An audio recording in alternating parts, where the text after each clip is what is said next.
Rise up, start fresh, see the bright opportunity in each day. A very good morning to you all, my friends and students. Here I am, Pushpa from St. John's International School, Fatehpur, Haryana. So as you all know that I'm taking the subject of the history, and yesterday onwards we have started the grade 11, and on the before day we saw what is the constitutions, why we need constitutions, and how the constitutions made, what are the compositions of the constitutions, and everything related to the constitutions we saw on the yesterday class. And today we are going to this is another quite interesting topic. Not only interesting, this is a mandatory topic that each and every citizen in the India should know this topic. So all these frame goes to the topic name is the rights in the Indian constitutions. So what are all the rights to the citizen of the India who are dictated in the constitutions? We are going to we are going to know by this lesson in a short manner. And first we are going to see what is the importance of the rights and what are the basic rights that a citizen has, and if the citizens' rights was violated, what is the commission's what is the commission to face and resolve and get back the rights? We are going to see about that one, and that's about, so the articles, a little bit articles we are going to see. So let's get into the lesson. As you all know that our India, that is our country, is a democratic country. So how could you say a country is a democratic country? The people have the rights to elect their own representative. So that's the term the democracy meant. So here we have the right. So we have the right to choose. So here the rights comes under the first term. So in every democratic country, rights to the citizen is a very important thing.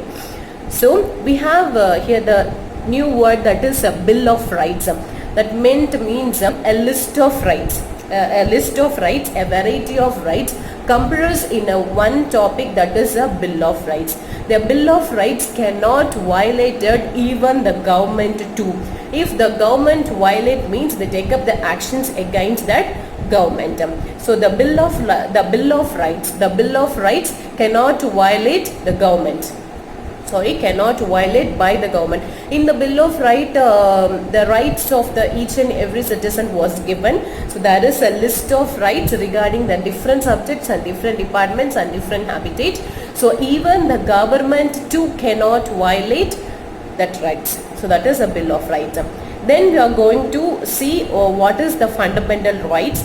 Fundamental rights, we know the meaning for the fundamental. Fundamental is a basic thing. So it's a basic rights of the Indian Constitution. So the fundamental rights comes under the part 3 of the Indian Constitution. It start with the article of 12 and end with the article of 35. So from 12 to 35 we have the fundamental rights, and we all know that we have the 6 fundamental rights: right to equality, right to freedom, right to live, right against exploitations, cultural and minority rights, and like the institutions rights, educational institutions rights, and constitutional remedies. So these are separated by the articles number. Okay, it started with, so the fundamental rights comes under the part 3 of the Indian Constitution, and from article number 12 to article 35 we have the fundamental rights. So at the first and foremost, the Motilal Nehru Committee demanded the Bill of Rights in the year of 1928.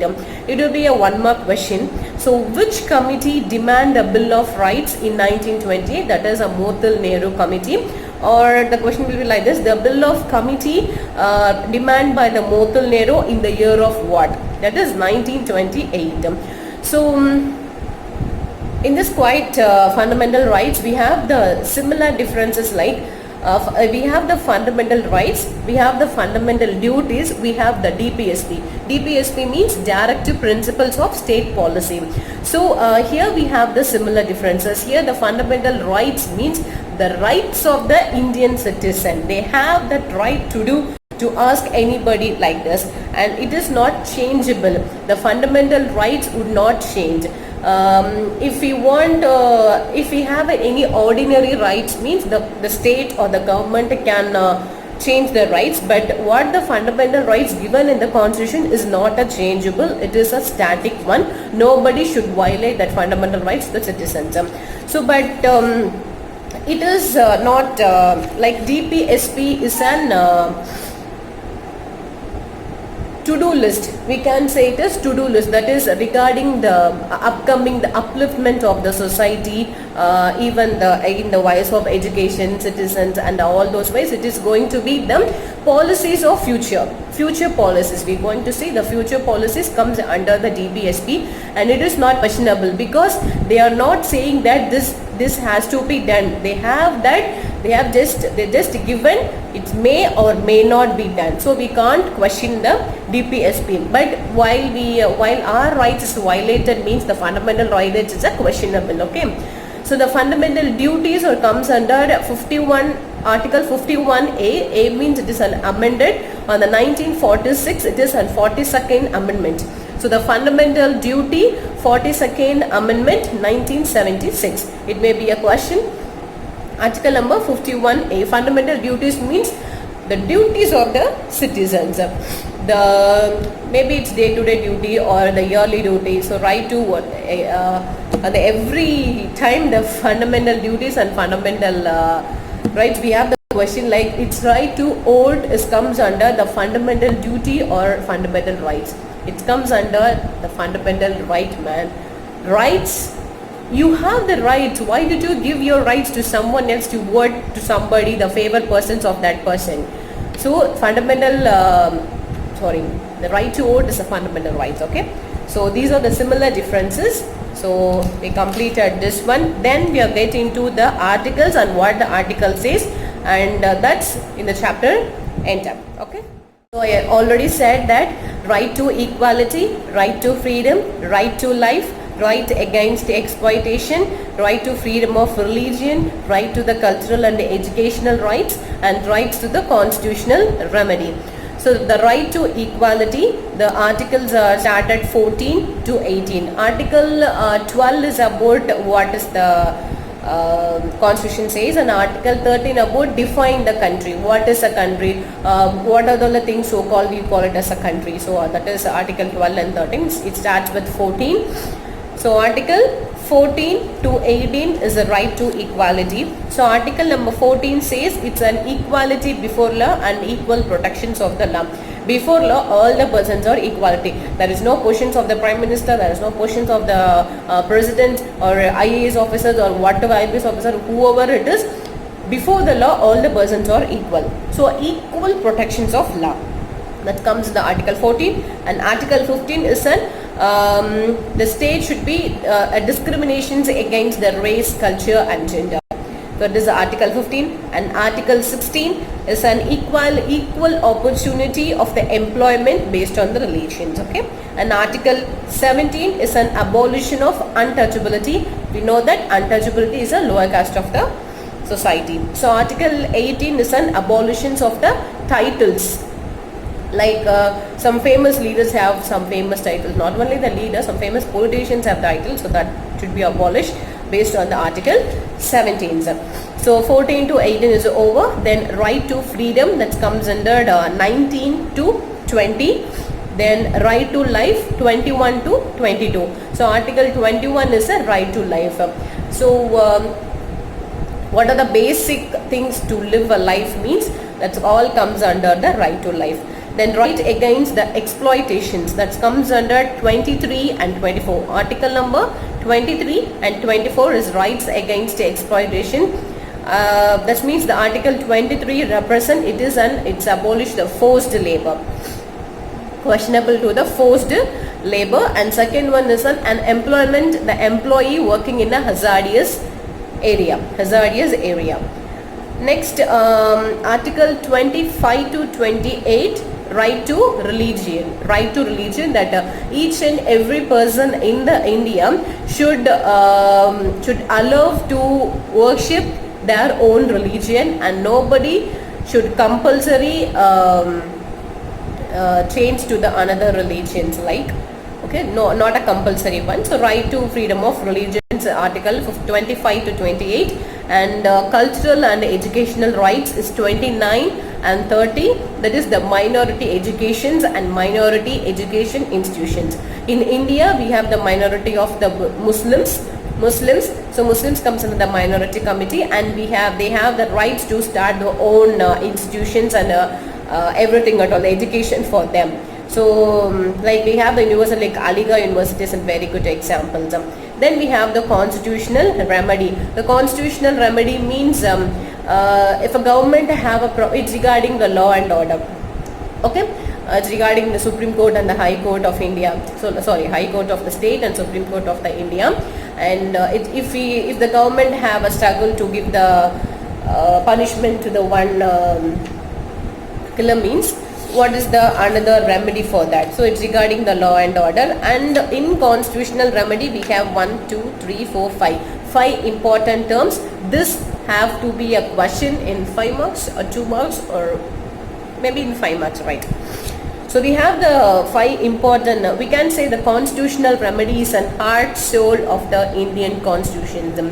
In which rights is said to be a heart and soul of the Indian constitution means, the answer is article number 32, rights to constitutional remedy. So we have the 5 terms comes under this: habeas corpus, mandamus, prohibitions, quo warranto and scriptori. So as you all know that in many films the habeas corpus the term of that comes under, that means if the arrested person, a person is arrested means the court if anybody put an habeas corpus means the person should be presented before the court, before the law. So that is a habeas corpus. And second one is a mandamus. It's regarding the government officers. If the government officers not doing the legal duty, they be punished under the name of the mandamus. And third one is a prohibitions. Prohibitions means we have high courts of the states. We have the high courts in the state. Each and every state have their own high courts, and the head is Supreme Court. Okay, in the court, that is judicial system, we have an integrated. The top one is the Supreme Court. It is answerable to every nook and corner of the world. Nook and corner of the India. Below that we have the state high court, that is belongs to a state. Each and every state they have their own court, and below that we have the local court. Okay, belongs to that panchayat. The locality, it means the local court.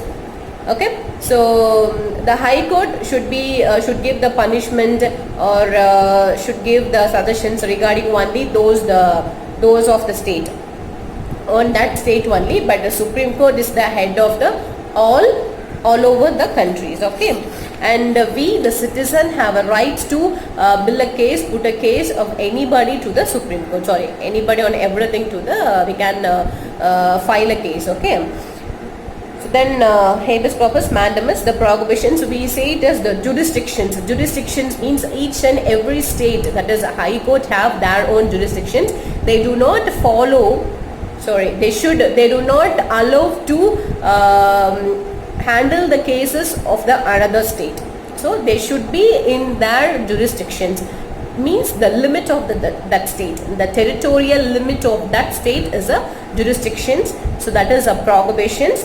And quo warranto means it is this type of writ we can file, any persons can file this writ to anybody regarding, for example, if I am write the public exam, so I'll get 500 out of 500. This is not be done, but if I get 500 out of 500, so some person have a doubt on me, how she get 500 out of 500. I want to know that how she will get that. So that person put a file against me. That term is a quo warranto. We can put anybody. Okay, then certiorari means the transfer of the pending cases. The Supreme Court orders the High Courts to transfer the pending cases to some other court. So that is a certiorari. So 5 important things comes under the constitutional, the remedy, a remedy to a problem regarding to the law and order. So you have seen the DPSP and the fundamental rights and habeas corpus mandamus. We have the question in that. Make sure on the make sure okay with it, okay. Then equality before law, equal freedom, life right against exploitation. Exploitation means the forced labor and the hazard employees on the hazardous jobs. And cultural and educational rights means the minority rights. We have the separate known of the each and every articles, but it need not now. So I just give the overview of this lesson. So next we are going to, if our right is violated, to whom we are going to put a file, to whom we are going to meet and tell our problem to get a certify on that. So that's the commission is an Human Rights Commission. I hope you all know that name of this Human Rights Commission. So it was a National Human Rights Commission, was established in the year of 2000, and it will be headed by the former Chief Justice of Supreme Court and former Chief Justice of the High Court and plus 2 judges. So they are the founders, they are the leaders, so they are the officers in the Human Rights Commissions. If our rights, if you feel your rights is violated, each and every person have a right to file against your rights in this commission, that is a Human Rights Commission. So first established in 2000, and former Chief Justice of Supreme Court and former Chief Justice of High Court and plus 2 judges is going to be headed the Human Rights Commissions. So that's about crispy notes about today's chapter, that is the rights of the Indian constitutions. So from tomorrow we are going to see the next lesson. It's another interesting topic and another well-known topic to everyone. So I hope this will be okay for you students, and please make sure please make sure the worksheet given by the every teachers, okay, and not only for my subject. I'll tell you, each and every subject you have to work out for each and every day. So if you have any doubts and clarification, let me know in the group video, in the WhatsApp group, and I hope this will be okay. So stay safe and stay at home, and thank you, and stay tuned for a daily update. So take care, have a great day. So this is signing off, Pushpa from St. John's International School, Fatehpur, Haryana. Bye bye guys.